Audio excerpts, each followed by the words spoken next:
It's a great pleasure to announce Sergei Gukov, who will speak about fermionic forms in log-VOAs and BPS quivers. Thank you very much for introduction. And first, I want to thank the organizers for invitation and more importantly for their hard work in putting this meeting together. So I'm glad that we all are in the same room, safe and well fed, and everything is perfect. So thank you so much for such humongous level of attention to details. It's really a pleasure. So it makes this meeting really nice and smooth. So I realized that this talk is actually in some sense on a related theme to the previous talk and probably even to the next talk. But I purposefully will try to make this one as elementary as possible. So in fact, the goal of the talk will be, which should be understandable totally at undergraduate level, is an interesting duality, a relation between two combinatorial structures. So I'll say something about Kazhdan, Lusztig and all that, but tune off intentionally. So I just want to point out that it is connected to something interesting, but in the end, there will be connection between two very basic combinatorial objects, and that's really the punchline. First, let me motivate things a little bit. So I will use some fancier words.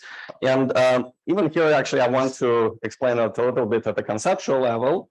So I'll start really low by saying that once upon a time, when quantum groups didn't even exist, people were studying algebraic structures which were underlying, on the one hand, integrable and solvable lattice models. And on the other hand, they were noticing that there is some connection to VOAs, which were actually already being in the progress of development at the time. So this was basically late 70s, early 90s. So then quickly, people realized not only these structures, algebraic structures, are closely related to each other, and this is something that I'll generally refer by Kazhdan-Lusztig type relations, but they can be actually useful for producing invariants of objects in low-dimensional topology, such as knots, three manifolds, and various generalizations. This will be sort of starting point and motivation.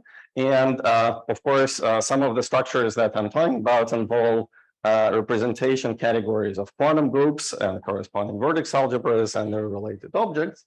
And as far as quantum groups go, there is a story which, for me, everything I'm going to say will be mostly for Cartan type A1, just like in the previous talk.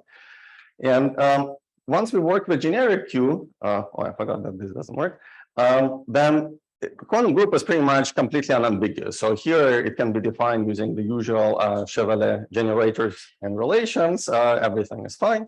But as you go to roots of unity, you get actually interesting zoo of different options. And this is where the richness of the story comes from. So I mentioned that there is some connection to vertex operator algebras. So we can focus on many different versions of quantum group, either at root of unity or perhaps even a generic Q, and try to explore what these connections are. So since much of this talk will be about applications to low-dimensional topology, I want to point out that the story in low-dimensional topology is in some sense reversed. So as I mentioned here, the quantum group story, and also related to its vertex operator algebra story, is becoming interesting and delicate at roots of unity. So we get many different variants, and they may differ just by a tiny little bit, and this changes structure sometimes quite in a dramatic way, and so on. But on the other hand, in quantum topology, in application to quantum topology, the story at roots of unity is by now fairly well understood and well studied, whereas generic value of Q, kind of, if you extend this parameter inside the unit disk, that's not worked out. And this is exactly what this talk is about. It's basically, from the viewpoint of quantum topology, it's trying to develop what should be a generic Q. That's where that motivation is coming from. And by the way, feel free to ask questions at any point or interact. Yeah, this is what I just said. We'll be focusing various objects that will come up will have to do with quantum topology or quantum groups at generic Q. As Q grows to root of unity, we get some versions of, depending how exactly we take the limit, we get various versions of quantum group at root of unity. And this is where depending on which version we take, this correspondence to vertex algebras is reasonably well studied. In previous work on the subject with Dupay, who is in the audience, Hirako Nakajima, and others, we try to understand how logarithmic structure in this world emerges from the procedure of taking the limit, going from generic Q to root of unity. And currently we're exploring what should be this question mark, namely what should play the role of vertex operator algebra, or perhaps a suitable generalization of it, such that its category of representations corresponds to category of representations of a quantum group in a way that includes not only finite dimensional modules, but also Derma modules with general complex weights. And moreover, there is a natural braiding structure such that you can recover the universal R matrix for these Derma modules with general complex weights from Nizhny-Zamolodchikov type equations in VOA setup. But again, this is not going to be, I'm just saying that this is where the subject touches upon several other things that are brought up in this workshop. And I would be glad to actually give yet another talk just on that thing separately, but very quickly, I'll get back to much more pedestrian topics. And by the way, if anybody has thoughts or comments on how to tackle or approach this question mark, that would be extremely useful. We're developing an approach which is more based on geometric representation theory. That's very helpful, but I would appreciate any other thoughts on that. So in going back and talking about this relation between algebraic structures underpinning quantum groups and vertex operator algebras in old days, the way it came about in late 70s, early 90s, is people noticed that here in integrable lattice models, the problem often can be reduced to understanding basically 2x2 scattering of what they call quasi-particles. These correspond to simple objects, simple modules in the corresponding category.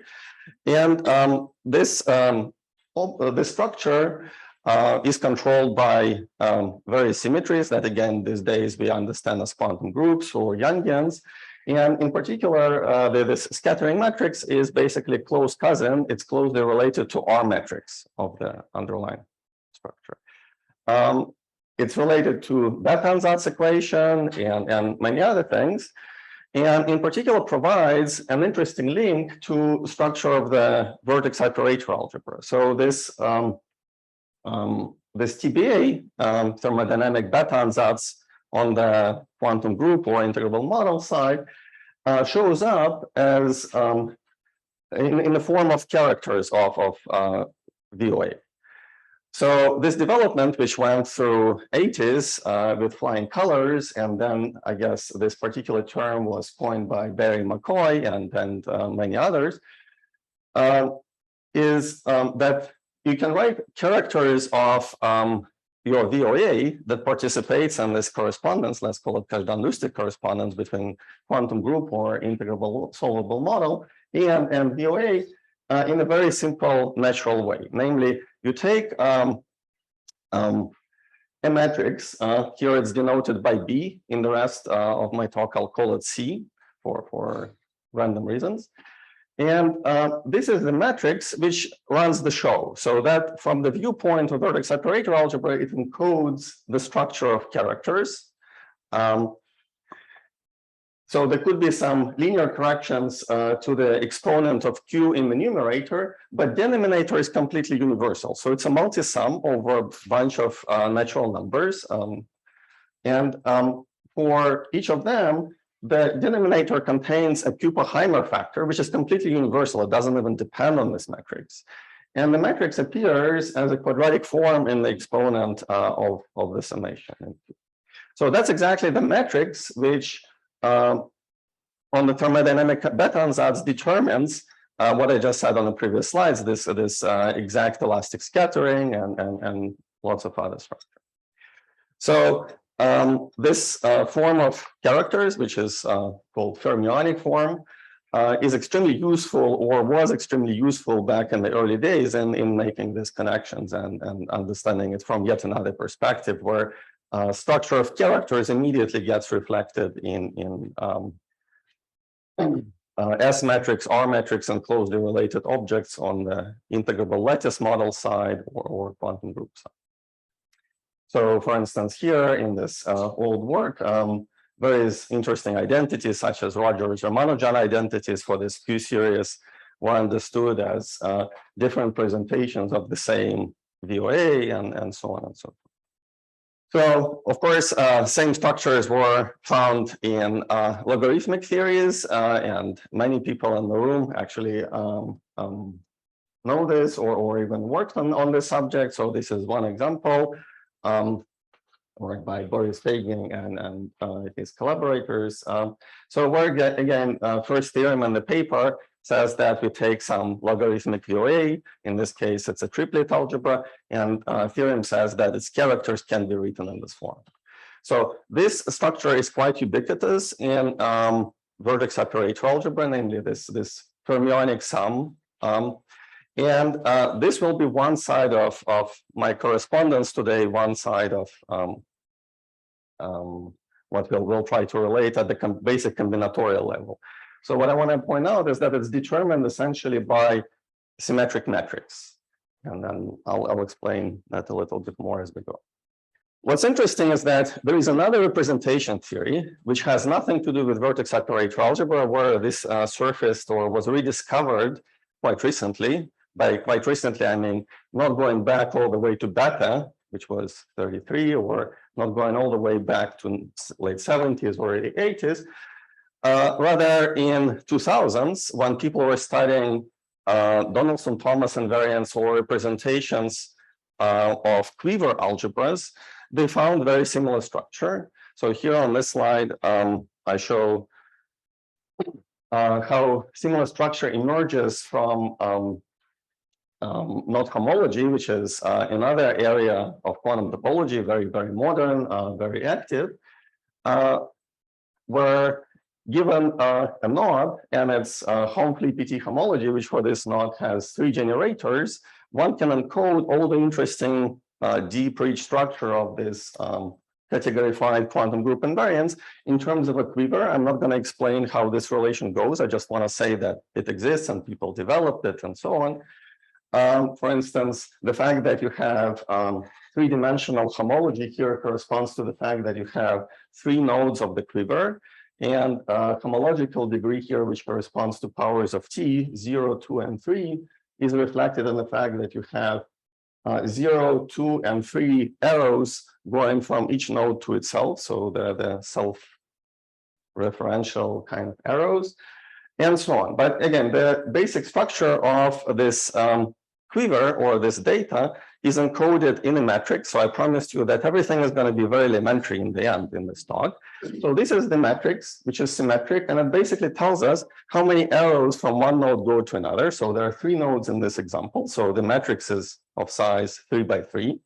And on a diagonal, it has 0, 2, and 3, which we already discussed. And all diagonal values tell us how many arrows go from one side to another side. From one node to another node. For example, 1 is connected to both 2 and 3 by only 1 arrow going in each direction. So we have 1s here. 2 and 3 in turn are connected by 2 arrows going relating them. So that's why there are 2s. Very simple. So again, I promise that one can explain this on the gradient, and this is the matrix. What's interesting is that in this line of development, which includes fairly sophisticated and interesting things which were constructed and developed in representation theory in the past 20 years, but representation theory of a slightly different nature. This is representation theory of quiver algebras or enumerative invariants and other things. People found that certain generating series, which basically packages all this information about the problem, either enumerative problem or problem involving quiver algebra, is exactly in the same form. So in fact, they developed it without even knowing that forms of a similar nature appeared in vertex separator algebra, and we only noticed this last year. So it was kind of funny that two subjects developed completely independently. It's not that they didn't want to reference what happened in 80s, they simply didn't know, because this was pretty far from vertex separator algebras. So this was a bit of a surprise during the last year, when we realized that, oh, it's the same thing. And that's already usually when our interest picks up, because, well, obviously the same structure appears in two completely different fields, so it's natural to think about the relation. So I'll present this as a first surprise in my talk. There will be a couple of more, so I promise you that there will be some interesting surprises or unexpected relations that a priori did not have to happen. Yeah. So left-hand side is the left-hand side is complete PT, and the right-hand side should be something about VOA. No, in their case, so in this context that I presented, the left-hand side is indeed generating series of complete PT, for example, but it could be lots of other things. They all now it's realized that this is completely general and ubiquitous. So once you have a couple of this, you realize that in many problems involving knots, and again, other things, enumerative problems, which don't even have to do with knots, the structure comes out to be this. And the right-hand side to them, it was given a different name. This is called quiver form. So they didn't know, but it's quiver form of a generating series. Just like in VOA, this structure would be called fermionic sum by Barry, McCoy, and others. So these people who were developing it in the past 10, 20 years, they didn't know, and they gave it a name, and naturally the name was different. So it was a quiver form. Now, of course, we can just see and realize that quiver form has the same structure, or it's the same thing as a VOA fermionic form. So that's already cool. That's first surprise. This is not the punchline of my talk at all. In fact, it's just saying that same thing appears in several different subjects, and then we'll use this relation, but this is not the duality I want to present, not at all. Any other questions though? So what I want to explain, like I say, is a relation between two different things. So one of them will involve quivers like this. So it will be a structure involving quivers. And here, so I promised you duality or relation, interesting relation between two combinatorial objects. And here you can see already so far that if you approach this either from VOA angle or from representation theory of quiver algebras, key elements are encoded in very simple symmetric metrics whose size is determined by the number of vertices. So for instance, here it would be this 0, 1, 1, 2, 3, and so on, right? Something like this. So the second side of the correspondence, it won't be needed because everything is copied on the slides. So I'm trying to slow down a little bit, risking that I'll run a little over time. But again, I want to be pedagogical because this is this is elementary correspondence I'm trying to explain. So the other side of the duality that I want to explain, and it will be just equally simple and combinatorial, it will be determined by a graph. So let's call this graph Y. And this will be some graph whose vertices are decorated by integers, A1, A2, A3, A4, AI. So these are some integer numbers. In this case, there will be 1, 2, 3, 4, 5, 6, 7, 8, 9 vertices, for example. And to every such graph, we can also associate metrics, basically connectivity metrics. I'll call it Q. And its matrix elements, Qij, will be the following. So if I and j, the vertices I and j are connected by an edge, I'll put 1. So this is adjacency matrix. If ij represents an edge, we'll say that this is 1. When I equals to j, it's a little bit frustrating to talk about ij being an edge. We don't have self-edges, at least not for now. So let's do just something that comes to mind. We already have integers assigned to every vertex. So let's just put that as diagonal value of this adjacency matrix. And of course, if I and j don't even talk to each other, then we'll say that this is 0. otherwise. So that will be the one combinatorial object, and there is one matrix associated to it. This will be another combinatorial object, and again, there is another matrix associated to it. Claim is that there is an interesting duality or relation between them in a way that I actually don't know. So that's why I'm presenting this to you. It has all interesting underlying VOA structure and many other things related to Kazhdan Lusztig, but I can just phrase it as a duality relation between these two types of structure. The only relation that I do know is that starting from here, what's going to happen in the remaining half an hour is I'll construct for you, starting from this side of the correspondence, I'll construct for you a sum over di's, q to the something quadratic dcd plus linear terms, just like we saw in quiver forms or fermionic forms, divided by this universal Kuppenheimer denominator, and then this matrix C will be the matrix of the quiver. So therefore, we'll have this arrow going from left to right, but it will be passing through the information of some Q series, which is constructed from the data of Y and ends up being in this quiver form. Therefore, we'll associate to it a quiver. Is this clear? Should I be able to see some connection between this graph and this quiver, or are they just random examples? No, these are random examples. In fact, as we'll see in a little bit, there are certain equivalences also on each side. So it will be actually relation between equivalence classes of this and that. But I don't see any connection.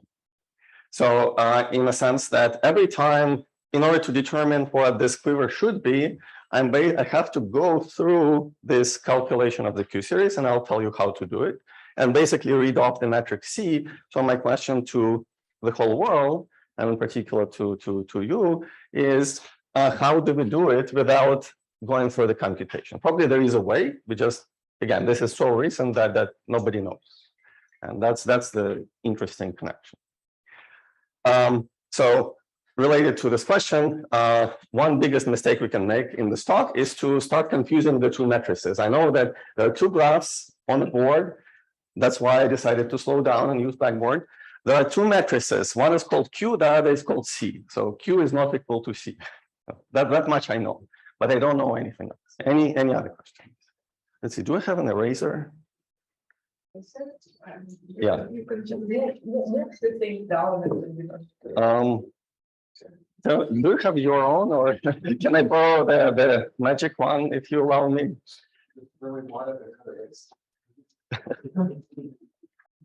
So speaking of which, as Theo kindly provides me with an eraser, I have to say that, oh, thank you, perfect. That this graph, so many inputs to this problem, which could be anything you want. In fact, they could be exactly this HS graphs with 100 vertices. Each one has valency 22. So I have no, so therefore, even for those, we'll associate the Q series. So therefore, there's huge input data. It could be a horsey looking graph. It could be something else, whatever you like. Right, so first thing I have to do is to tell you how to associate quiver, because then we're done. Then basically claim will be that, to associate the Q series, and then you will read off quiver by writing it in this form. So let me explain how to produce a Q series given the input data of Y. And let's assume that this matrix Q is negative definite for simplicity. Then my first definition, and probably the only one for purpose of this talk, is that we'll set this Q series, all denoted by hat Z of Y as a function of Q, to be product over J, which runs over the set of vertices, multiple integral dxj over 2 pi I xj. So basically, for each vertex in the graph, we'll take one integration variable, complex variable, So to define this, I have to tell you what the integrand is and what the domain of integration is. If it's a complex variable, it's natural to choose some nice integration contour. For example, setting all xj's to be on a unit circle is a good idea. It's certainly very nice and beautiful integration contour. So the rest of the integrand will be the following. If you're already taking product over vertices, so in this horsey shaped graph, there are 9 of them. So therefore, we'll take xj minus 1 over xj to the power 2 minus the valency of the vertex j, or degree. It's basically how many edges coming to it. For example, this one will be of valency 4, this one will be of valency 2, and so on. And so this is a rational function given a graph. And we also got the quadratic form. So if you got something, it's a crime not to use it. So and given a quadratic form, natural thing to do is to associate a theta function based on this quadratic form in our variables as a function of q. And this theta function is what you think it is. It is a sum over huge lattice, in this case would be 9-dimensional lattice, such that q appears in the quadratic power. It's q to something quadratic of the sum of the lattice vectors, and x to the linear power. So it is what you think. So then next is I have to tell you what this thing is. And first, rather simple statement. I'll say theorem 1. Yeah. No, huge torus. Because each one is on a unit circle, so there are lots of it's a multi-dimensional integral, so it looks complicated, but it's not. So that's part of the goal to decompose it. Yeah. No, I said let's assume for simplicity it's negative definite. I'll come back to this. Let's assume I said in words, but maybe I should write. Let's assume for now that this is for simplicity graph, no loops, and q is negative definite. Just for simplicity. We'll relax it later if we have time. That's not an issue. It's just for pedagogical purposes. Then first claim is that indeed what I was asking quite rightly is that this is well defined. Moreover, this actually q series converges in the unit disk when q is not less than 1. That's a fairly simple theorem. It's not a big statement, and you can show this, for example, just by ratio test. It's not such a big. Next, equally simple or slightly more interesting statement. Huh? B is I prefer to suppress it, but the theta functions never come one by one. They come in families because so depending on determinant of q, this theta function may have characteristic, and this is basically the B. So B is element of quaternal of q. Yeah. So it's if our lattice is not unimodular, then there are several of them, and the choice of which theta function we use is going to be B. Right. So theorem 2 is that this object that we just introduced has the following form. So it's q to some maybe fractional power. I'll call it capital delta B, and then C0 plus C1q plus C2q squared, and so on. But all the coefficients up to this q to the delta are going to be integer. So this is also not so hard to show from the definition. After all, what we're doing is taking a convolution of theta function with some rational function. And if you unpack this, it's actually not hard to study this integral by residues. It's really not an integral. It's a much simpler expression you can write as a sum. And from that, you can show that coefficients are integer. So this is important because that already starts looking like a character of something. Otherwise, it could be some random function of q. How would you know that my statement about even trying to express it in fermionic form makes sense, right? But that's why it does. It's easy to say what the CIR in principle is. No. I mean, these coefficients, this development in Q, no. I mean, that's basically, so it's easy to compute it in each given case. And there are as many cases as fish in the sea or stars in the sky. But no, I mean, that's the formula. And I should say that this formula, as well as the theorems I'm stating, is first appeared in joint work with Dupay and Pavel Putrov and Octobre-Novembre. So sometimes that's why this is referred as GPPV stuff. So next theorem is, so I'm presenting this theorems in increasing degree of complexity. So next one is more interesting. So that's where the fun really begins. So far, this was like easy and nothing sophisticated. I promise that this talk should be understandable to undergraduates. And even theorem 3 should, although its meaning is a little bit deeper. So what I'll do, I'll stop my presentation. And I'll instead share this screen, which some of you have already seen, but just to illustrate that this is extremely concrete and very computable. So I told you that in unpacking these proofs of these theorems, you basically see that this is not an integral. I mean, it's you do it by residues, it's some nice lattice sum and very easy and quick.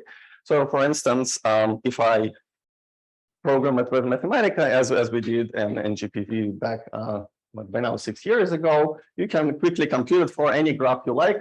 So I didn't put the horsey graph. You can do it with some coefficients later, but this is basically what it looks like for some simple example. So let me try to run the code. Do you trust me? Then we'll see what's happening. So it's pretty short code. It's not a big deal. So first page basically takes input of a decorated graph. It's maybe hard to see if you're sitting all the way back, but it's decorated by integers. In this case, it's a simple star-shaped graph. It's checking its basic data, such as eigenvalues. Again, if we do care, I actually don't, whether it's negative definite or not, but if we do, it computes that.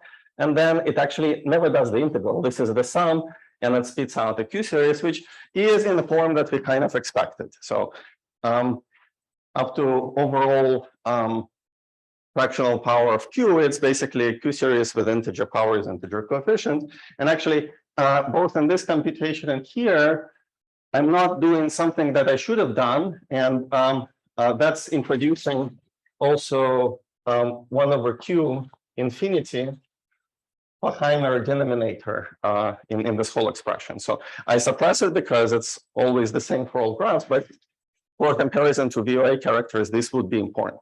And for instance, if I divide this expression by Q infinity, I'll get a series which will have not just plus minus ones as coefficients, but it will have weakly growing coefficients, in fact. And interesting thing, they're all going to be positive. So dividing by this Q infinity always brings us to positive coefficients. So some of you who have hands-on experience with logarithmic VOAs already can probably guess what this VOA character is. I sort of have this anticipation since the first 5 minutes of the talk. But now I want to go slowly and explain what this theorem 3 is about. So what I'm going to do is I'll save my answer from this computation, and I'll just change a graph. So I'll do some violence here. So I'll say that instead of a graph which has 4 vertices, let's have graph which has 5 vertices. Okay. And I'll change my numbers which are decorating the vertices in some random way.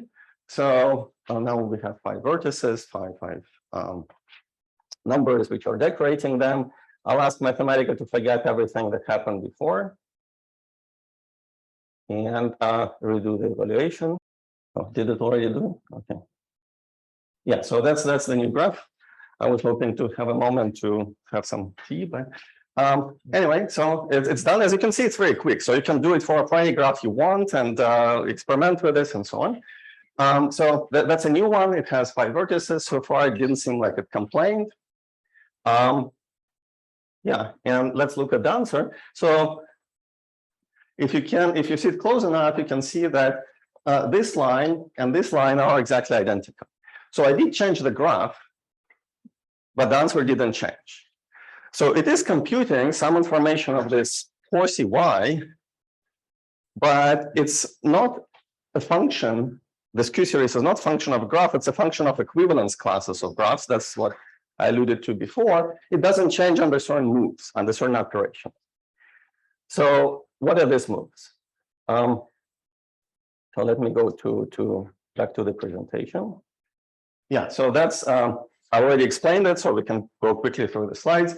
This is saying that it's a duality between two combinatorial objects, that they're connected by a Q series. That's the only way I know how to connect them. It's introducing all these things. That's the definition of this object. And the moves that I just did are actually have a name, and they appear in textbooks on topology. So if you look at nice textbook by Gomp and Stipschitz on Kirby calculus, you'll find exactly these moves on the graph that I did. So I didn't quite do a random move. So to illustrate my point in theorem 3, I did a very special one. And you can actually prove, that's what we did with Putrov-Baffa, that this object is invariant under Kirby moves. In other words, Kirby moves are what Rademacher moves to knots. This, I'm going to stay here. So they are required to show that certain invariant that you want to produce and calculate is actually invariant of a 3-manifold and dependent on how you construct it. So secretly, what this graph Y does, it's representing a 3-manifold. And what we computed, because it's invariant under Kirby moves, is a 3-manifold invariant, at least for this class of manifold. But it's an invariant that is associated to generic Qs, and quantum groups are generic Qs. So next natural question, and what I'll state as theorem 4, is what happens at roots of unity? Because until so far, like I said, we actually in quantum topology, we didn't have any good invariance of 3-manifolds associated with quantum groups of generic Q, moreover, which are categorifiable in the sense that they have integer coefficients and all that. So that's very cool. So there is nothing to compare. It's just a new object. But as Q goes to root of unity, at roots of unity, we get something familiar, such as Wittgenstein-Richie-Tichen-Turaev invariance, various non-semi-simple invariance of 3-manifold, and many other things. So from quantum topology, this is good and interesting. And again, I don't assume that you're necessarily a topologist or motivated by topology. I just want to mention that it has a meaning there in that line. Yeah, so this is basically a summary of all of the statements and illustration that we start at generic Q inside the unit disk. That's where this thing lives. We take various limits to roots of unity and can recover many things that quantum topology has already produced or associated at roots of unity.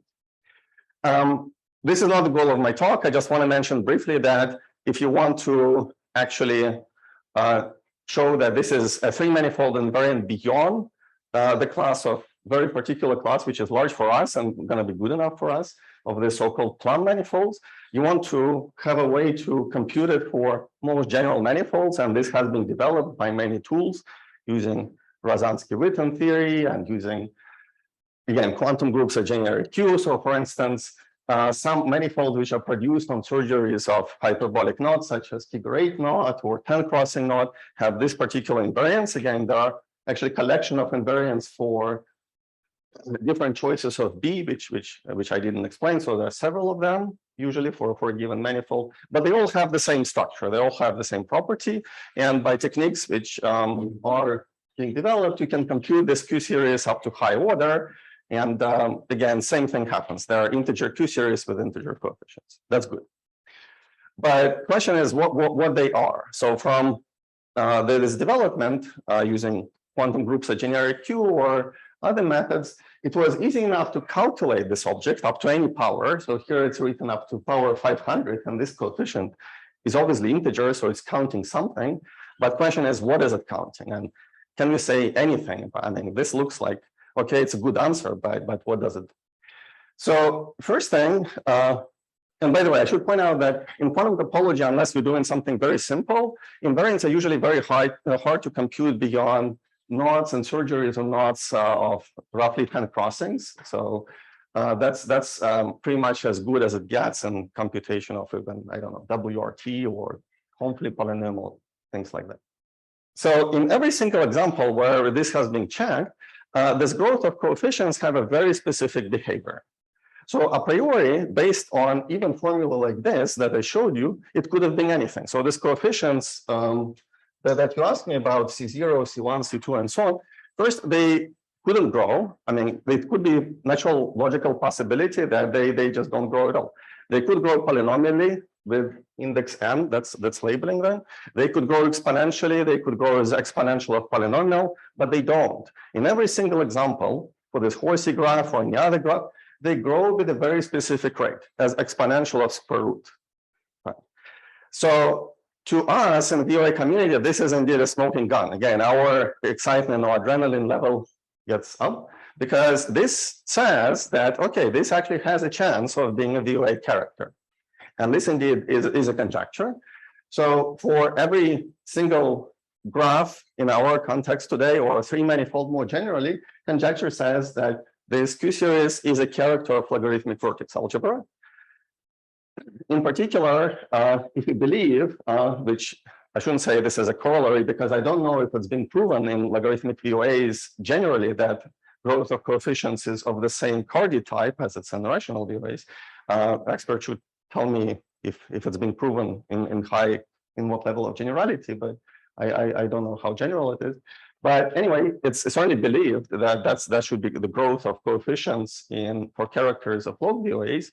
Then what we saw is already a kind of first consistency check that this makes sense.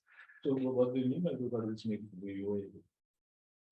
Something like, for example, singlet algebra, triplet algebra, so VOA which has logs, or in representation theory that has extensions, something whose representation category is not semi-simple, or third characterization of VOAs, which is usually used and is closely related to the first two ones I mentioned, is where characters under modular group don't form the usual vector valued modular form of finite size, but rather transform in a way that it spits out powers of tau. And because tau is log of Q, that's yet another way how one can think of log. So logs and extensions, representation, Jordan blocks, logs and correlation functions, logs in modular properties. Any you're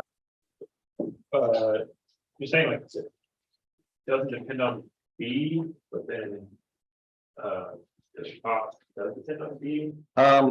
Yeah, so this is probably too telegraphic. Log VOA does not depend on B, but character. So for different B, so for example, this two topologists will define a three manifold, and it may have lots of, depending on what A's we choose here, these labels, it may have 100 different values for B. If determinant of Q is roughly 100, for example. So then the statement would be that to this horsey, there is a log VOA associated, and it may have lots of characters, and some of these characters are exactly these guys for all values of B. But VOA itself does not depend on B, it depends just on choice of graph, for example.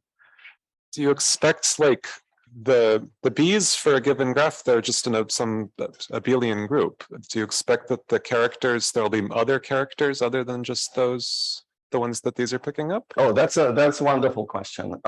Let me come back. I don't know the answer. Let me come back to it and then, because it's closely related to other questions I was going to pose. Okay. So yeah, thank you. That's a good question.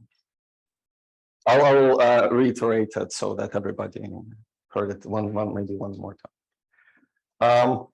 Right. So again, if you're not quantum topologists, let's do something nice for topologists. Why do they care? Why to them this conjecture could be of value? Because they want to categorify things. They want to find spaces such that graded characters are some things like John's polynomial, like a Q series in this context, if we're talking about quantum groups of generic Q. So natural thing, therefore, would be to say that what they're looking for, and they're looking for this kind of object, we can just take a module off of this VOA once we understand things, and that's probably a couple of years in the future. We can just hand them this module and say, well, that's a candidate, because character of log VOA, or any VOA for that matter, is graded trace. So that's good. But it works or not, but definitely something good will come out of it. But it's clear that this question is useful, and even for the sake of categorification of quantum group invariants. Right. So in so this is an example. In fact, it's actually the same example I used with this silly Mathematica presentation, which, by the way, if you want to have a copy of this code, I'll be happy to share. I think it's available in many places online and so on. So that's actually the same example that we computed. And it can be presented as a surgery on many different knots, in fact, infinitely many. That's part of this Kirby moves, that there are many ways to construct the same manifold.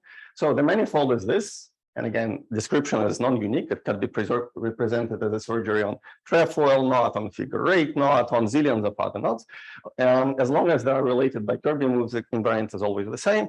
And this, again, up to this Q infinity, which I keep omitting for no good reason, and probably that's not good, is exactly character of this singlet algebra with p equals 42. And when this observation was made, this was many years ago, where when Thomas, Boris, and many others were helping us to understand what log-VOAs are in the first place. I had actually no interest in the subject back in the day. So Mike Friedman was in the audience, and when he saw 42, he jumped out of the seat and said, well, this 42 has it's a meaning of life in Hitchhiker's Guide to the Galaxy.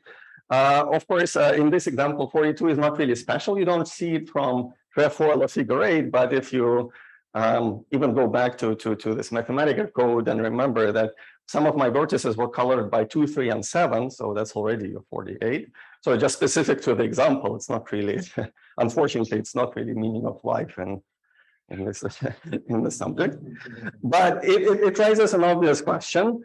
To start building a dictionary, exactly this kind of dictionary that I'm alluding to throughout this talk, between different types of manifolds. Again, they can be represented as graphs. Just think about different graphs, and corresponding characters and even better vertex algebras directly. So that's of course what the story tells us, that there should be such a dictionary. And so far, it's being developed up to fairly simple level, and some simple graphs which have only one high valency vertex, in fact of valency 3, have been studied fairly well. But then if you start going to more complicated graphs, we are very far from Horsey, actually, by the way. So this is a really sophisticated example from the viewpoint of current state of the art. So things get actually progressively harder and more interesting, and very quickly you start running into a world of, you run out of familiar log-VOAs such as triplet and singlet, and you have to start thinking about new ways of constructing these algebras.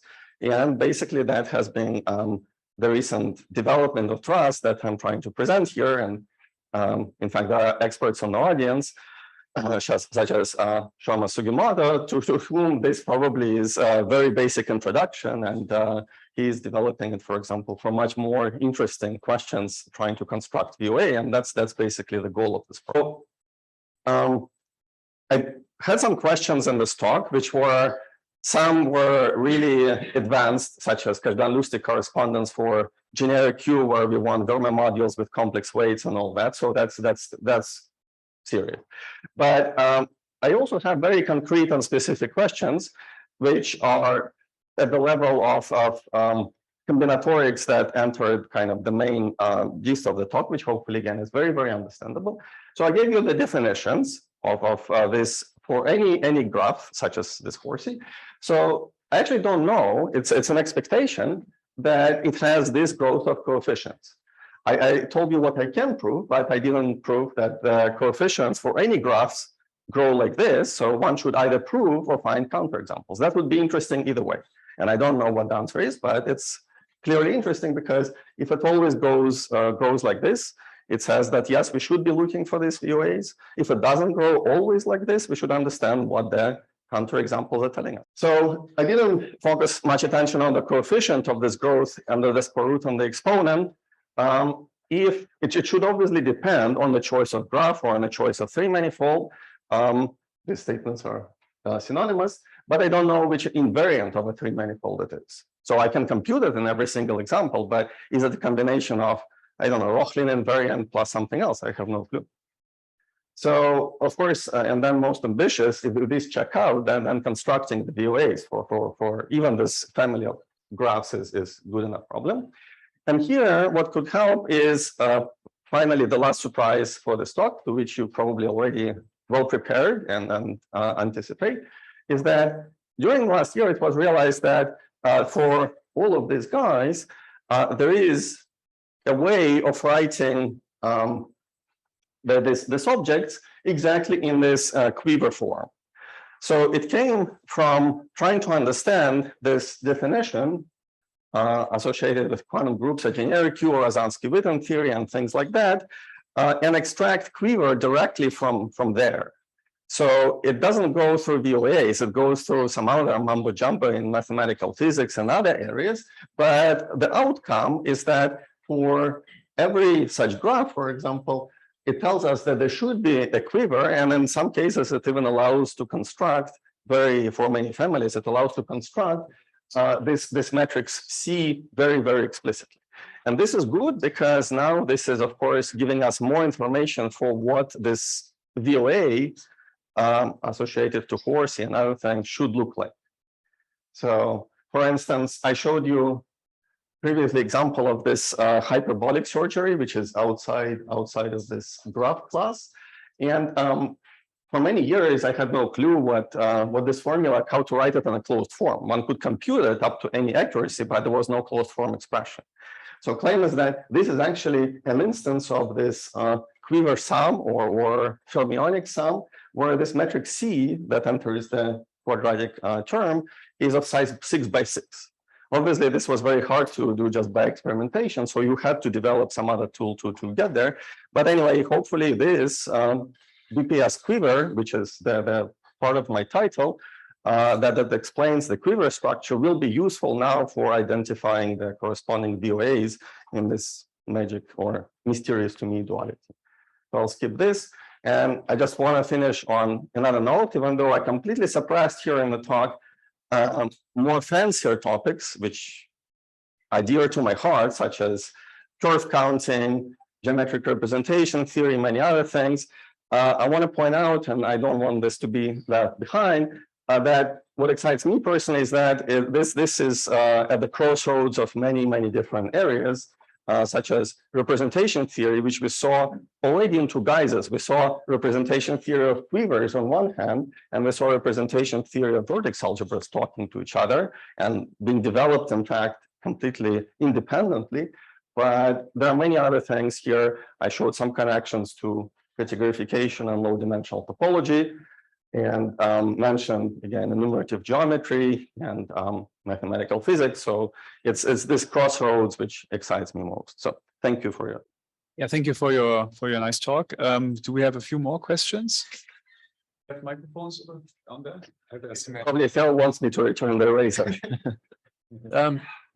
Could you comment a little more on how to get this matrix C from the? So is there some systematic procedure to get some candidate for C starting from the Q series, or does it use some extra kind of theory?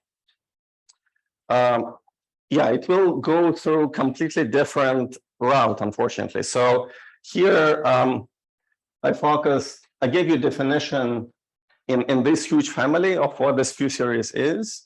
So I would have to use a completely different description where it's presented as a surgery on a knot, kind of like on this slide, for example.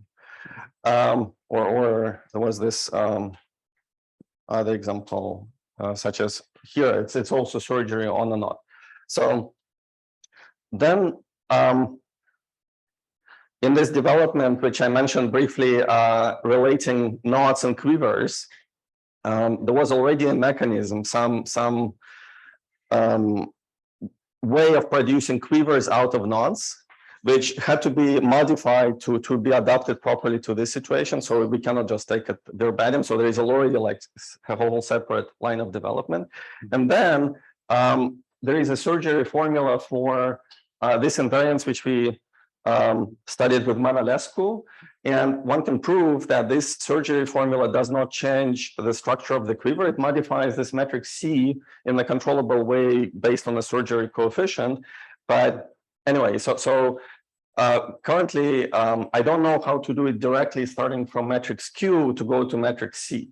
So if somebody gives me this object, I have to present this manifold as a Sergei on a knot, go through that route, and then I can produce C in a systematic way.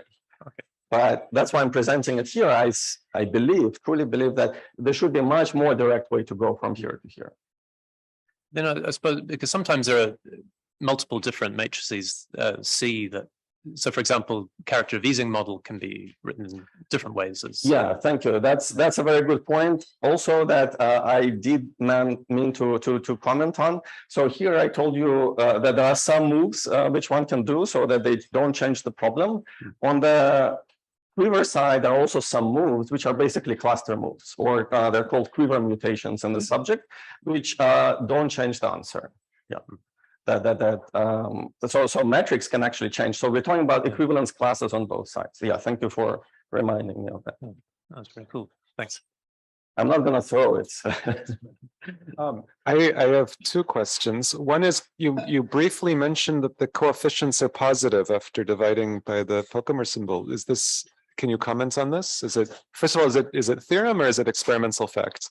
It's experimental fact. So everything that I could prove, I stated as a theorem. Everything I couldn't prove, I stated as a question. And what you're asking should be added here in the list of questions. Okay. Even for this class, prove or disprove that coefficients are always positive. Because I don't know this. I mean, it's always true in every single example. But like your formulas for characters didn't make the positivity because they were just Euler characteristics or something. So if it is positive, is this telling you something more? It's telling us something more. Yeah. So that's where this for example, for categorification and many other things, it would probably be useful in a sense that it would tell us that maybe we can actually recover this without -1. So there might be no cancellations, or it could suggest, for example, that everything leaves an only even homological degree or even 0 homological degree, which is not terribly surprising because for topology purposes, this is fairly simple class of manifold. So many special things like that of Kader vanishing type could happen. But yeah, so definitely this would be direction which would show a lot more. So anyway, to go back to something concrete, to this list of questions, I should have added prove or disprove positivity. May I ask one more? Your definition on the top board, like this is not an accidental function. What led you? Can you maybe say some physics words or something, like why you actually wrote it down originally? Where this like that formula? Where does it actually, like what was the history? What was the human history for it? Yeah, human history was that it comes from I don't know if I should use curse words in this talk. It came from 3D correspondence. So it's a partition function of some QFT for a coupled system of 3-dimensional theory with some half BPS boundary condition. And so in that sense, it didn't involve any guessing. It was very natural, very smooth, fairly smooth sailing. But I mean, since you asked, I want to point out that last year there was a very nice paper by Ross Akhmechat, Peter Johnson, and Slava Krushkal, where they said, well, let's experiment and try this kind of formulae with more general integrands. So they didn't change the domain of integration, it's always on the unit circle, but they asked the following question: what can I use as a basic building block for integrand? Here it's kind of built out of this graph by associating something to the vertex, something to the edge. They said, what is the most general class that would be invariant under Kirby moves? When they started the project, my thought would be, well, they probably would rediscover this plus maybe Turaev torsion, which can also be computed in this way and obtained as a Q goes to 1 limit of this. But they discovered, surprisingly, that for infinitely many choices of integrand, you can have invariance on the turbulence. So these are invariants, at least of this class of manifolds. It's not known, and I think some of them are working on extending it to actually all 3 manifolds and seeing how much of this infinity can extend to general ones. So there is only a story there, and yeah, I think their paper makes also contact with lots of other cool subjects, which some of you may know better than I do. Okay, then one last question. Do you also have the integral for other Kazhdan types? Today I focused only on A1. And if you do, for example, AN, you'll have n integrals per vertex. So in other words, you'll have rank as many integrations to do per every vertex of this horsey.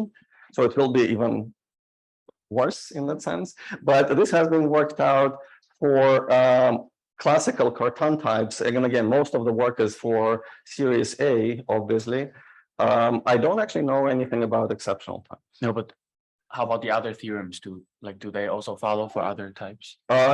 No, extent to which so a lot is known or being developed for SL2 currently for A1. Many things generalized and being developed, but to lesser extent for general AN, and to even lesser extent for BCD, and then to zero extent for exceptional type. As far as I know, I apologize if I. So let's move further questions to the break and ask, thank Sergei again for this nice talk.